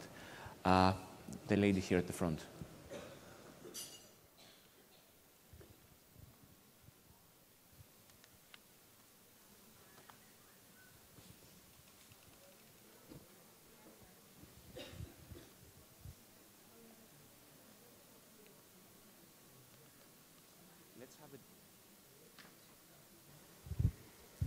Okay, thank you. My name is Ellen Brignotis. I'm a leadership and ethics teacher at American High School here in Athens. And my greatest challenge is helping young people to reestablish their trust and faith in the systems that are failing around them. And in my effort to encourage giving and contributing, being empathetic and active members of society, they question the effectiveness of philanthropy in really effectively impacting change. So my question is, how can I, as a teacher of our younger citizens, help them to find a way that they can be effective advocates of change without resorting to violent measures? We've all seen the Molotov cocktails here in Athens and are quite discouraged by them. So that's what I'm trying to find. How do I help them be effective advocates in their society? Very important question. Who would like to address it? Martin? I think it's a fantastic question. And part of what I was doing this morning was meeting with a series of foundations talking about the concern the OECD has, the rich countries of the world, about the reducing trust in government and whether foundations have a role to play about bridging that gap between governments and civil society. My own view is we have a role to play. We've got to be very careful with this. But if we don't think that civil society, the voluntary associations of people, are at the heart of democracy rather than government, and philanthropy has a really strong role to play with building capacity in civil society about finding people's ability to help themselves, then we will not have a vibrant democratic, we will not have the vibrant democratic societies that Stelios was talking about. So the role we have to play is quite distant, I would say. It's about continuing to build the institutions of civil society as they've been degraded by actually quite an overpowering state apparatus since 1945, broadly in Western society. So we've got to readdress that question, but there's no simple answer, and definitely philanthropy can't do it by themselves. But philanthropy has a lot of impact in schools. It can work on programs. It must find that way. But I personally believe that only by being active can young people actually understand the world around them. And encouragement to be active in their world is something, the great thing that philanthropy can do.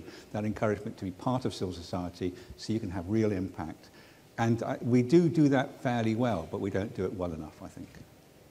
So your answer would be essentially, in one word, volunteerism, so to speak, or not? Well, if I confine it to volunteerism, it's as though somebody else is confining them. I think the stuff we had yesterday about the future of Greece being in the hands of young people, about the start-offs being the engine by which you can delve economy, it needn't be volunteerism. You can actually create your own civil society institutions.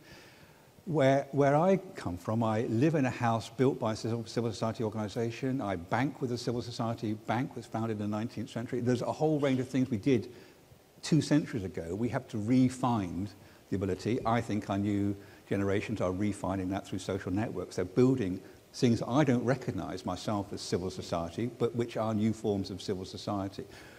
The danger with that, it becomes a rather passive mechanism. That's always the danger with social media. You just engage via technology, not in real terms. But I think there's a building blocks there myself, not just volunteering, building your own new forms of voluntary association. And young people, I think, are doing that. Questions? Lady on the right, Eva. Hello, my name is Eva Polizogopoulou from the Stavros Niarchos Foundation. I would like to focus on the first question answered by the audience today. We saw that the majority voted that a foundation should collaborate with the state and the private sector as well. However, there was a 10% who voted that a foundation shouldn't collaborate with any of the two. So my question is, how do you explain that answer and whether you find it alarming or not? Thank you. Chris, would you like to address that? I think from what Susan was saying, I think that there's an issue there which is it's happening anyway, and I'm certainly not a politics major, but as soon as you're pointing to the duty of care that one person has towards another, you're in politics. So I think it's the question was interested in that it's happening, you have power, the other actors have power, and it's unavoidable. So it's in that sense, it's a question that's impossible to, you can't ever disaggregate yourself from working with governments or with the private sector. I remember there's a number of NGO organisations who say we do not work with the private sector. So, for example, Greenpeace, but it implicitly does. It has to exist. It has to have suppliers. It has to move its people from one place to another. So it's already involved in the private sector in some way, shape or form. So there's a bit of an impossibility about the question. So I suppose the answer is, do you have an explicit agenda, or should you have an explicit agenda to do so, which I think is a different question. Elio? I mean, I think that the interesting thing to know in this case is why 10% of the audience would say that no to the private sector, not to the public sector. And I have a feeling that this is because there is a profound mistrust here in Greece, at least, both for the public and the private sector. So that probably drives that answer. But you have to know why people voted that way in order to understand it. But I think if you know the numbers tell you something. Although philanthropic activity has increased tremendously, the percentage of funds that go into, to provide support are very, very small in comparison to anything else. Although foundations are very wealthy, their wealth is very small if you compare it to the overall economy. So it cannot be done on its own. No foundation on its own can provide an impactful solution to problems without collaborating with the public or the private sector. And it's just a matter of numbers at the end of the day, nothing else. Next question. The gentleman at the back.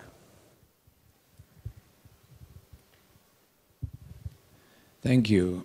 This is a fascinating panel, extremely appropriate for the occasion. My name is James Wright, and I'm the director of the American School of Classical Studies, which includes the Gennadius Library here in Athens. I want to follow up on the preceding questions. As an institution, we've been here for 133 years, but we are a guest institution in the country. And we debate among ourselves, should our actions here as a philanthropic, cultural, and education and research institution serve according to our own ethical standards, policies, and practices, and thereby serve as a model, as a kind of oasis for people to demonstrate ways of doing things, when they in fact are cultural practices that are derived largely out of American cultural practices for educational and philanthropic institutions? Or should we engage more directly with the governmental institutions that we interact with? That includes also educational institutions, and try to affect change according to our own perceptions? Or is that, it gets to the question that's been discussed here, and the real question I guess I put is it hopelessly naive to think that an institution can be a change agent within a setting where there are cultural practices that are deeply ingrained within the structure of a country? Thank you. Nancy, would you like to address this? Well, it's such a great question, and I'll start with a disclaimer that this is so not my expertise. So I'll throw out an idea that occurs to me in listening to you, but you can probably answer the question better than I can. It seems to me that a theme that we keep hearing is that you sort of have to know what you stand for, and in certain ways what your highest priorities are. So there's a series of values that your institution may have and that you model, and yet you're also appreciate the importance of partnering and the importance of having what you stand for be broader. So it seems to me that two thoughts. The first is really understanding what ends up being your highest priority, because sometimes they conflict with each other. And sort of what do you really stand for is going to be important. And then I'm also a really big believer in risk-taking and measurement as a check and balance. So it may be that at a certain point, you get as much information as you can, you do your best, and then you jump in and you think in advance about what are we going to find in 2 years that are going to make us say continue or stop, and have that conversation in advance. And there's certain things we can only figure out, I think, through risk-taking and measurement. Can I, Jeff? So I'd love to talk to you, maybe not this way, but after the session. And one of the questions I would love to hear you talk about is whether the kinds of change you'd like to make are because you perceive there to be some unethical behavior in the context in which you are working, or whether it's more like we think this is the right way to do it and we would like more people to think that way as well. Americans have been accused, sometimes rightly, of being ethical imperialists. We would like to impose what we take to be our values on others, and that seems to be a sort of bad justification. So that would be the question I would ask in a very blunt way back to you, and I would hope that there's some commonality that cuts to the core of this problem of relativism, and that we share values, and it's rather an interpretation or a way we act upon those values that's different, rather than a difference in what the values are. I hope that's the answer. Martin, you would like to add something? It is a fascinating question. My experience is this. I work for a UK organisation that also covers Ireland because we're set up in 1913. Over the period from 1913 to 1930s, Ireland had a violent revolution against the UK and broke away. We are still there, but highly sensitive to the idea that we're a UK organisation still working in Ireland. My take is this: in Ireland, which has very, very severe economic impacts, similar to, not quite so severe as yours, but similar to Greece and here, is that the perception is government failed to protect citizens from the failure of markets. And therefore, both governments and the private sector are not in any way trusted. They can't provide the leadership. Can philanthropy substitute for that leadership? Of course it can't. It is not possible to substitute for that leadership. What it can do is help rebuild that trust where appropriate. And it comes back to Nancy's point. If you don't know what your own values are, you're not going to be very helpful. You're going to be caught between all sorts of different stresses. If you do know what your values are, you have the possibility of making change with others, but you risk being isolated and ridiculed. And I think those are the risks that you have to take. We are about 4 minutes over our allocated 1 hour and 20 minute slot, so we'll take one more question from the hand down there. Sorry, I can't see you very well. Good morning. My name is Grace Christovasilis. I represent the Falco Foundation. A lot of what you've discussed today, many points that you've made, were brought up just a week ago by the UN High Commissioner Gutierrez in his statement, where they talked about over 50 million are now displaced asylum seekers and refugees, more than post-World War II. The first question goes to Susan. It's two questions, sorry about that. Susan Seifert, when you talk about capabilities approach, when you talk about the arts and culture, and you try to weigh which is more important, you talked about using that approach towards several cities, including New York. Have you looked at the refugee population? The second question is because Mr. Vasilakis mentioned about, and one of the questions was about how philanthropy can affect policies. They talked about, well, first question first. The humanitarian solution doesn't exist. Gutierrez said the solution is political. Humanitarian organizations can only do so much to mitigate the impact of conflict on ordinary people. And the UN World Food Program has already been forced to ration their food in some of the refugee camps. They talk about philanthropy affecting policies, that the peace deficit is represents an incapacity of the international community to prevent the conflict and to find solutions. First to Susan and whoever else might want to make comments on it. Typically the way we look is we look at geographic community, so it's a socially, economically integrated community, and rather than a specific population group. Although we did do a Philadelphia study, a pilot study on migrants in Philadelphia, including immigrants, migrants, internal, as well as refugees. And we were looking at the concept as what we called arts-based social inclusion. We wanted to know if it was, we sort of made it up as a hypothesis and then went and did interviewing around this concept with people working with immigrants and how they used culture or the arts in the context of other services. And I would say we validated the concept, and ideally we would do more work in that vein. And that will feed into this social well-being. I mean, I would say immigrants and refugees are, internal migrants are, the integration of arts across all the health, housing, employment is even more important, more meaningful, I would say, based on our work.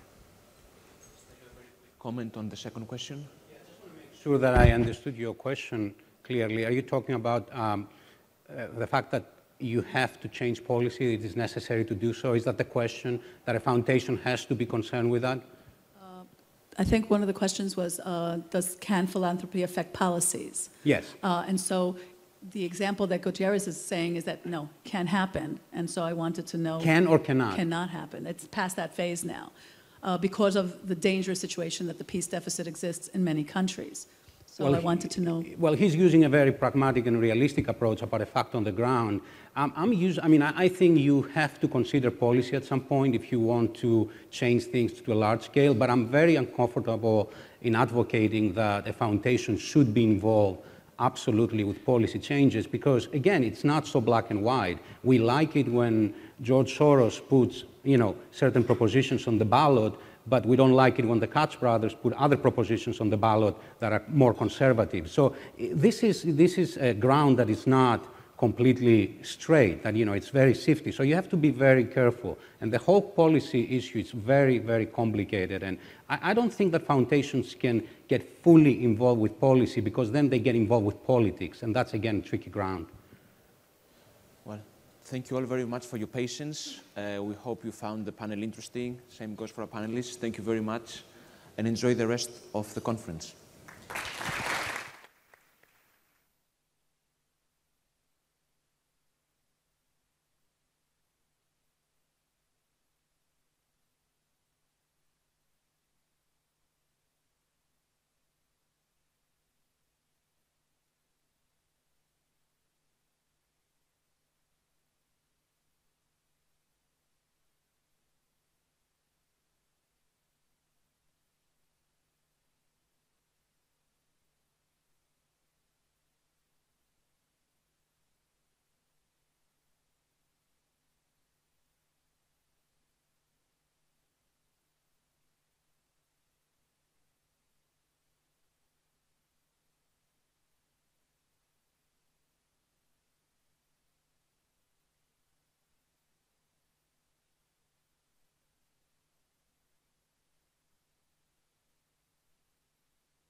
Τα κάνα.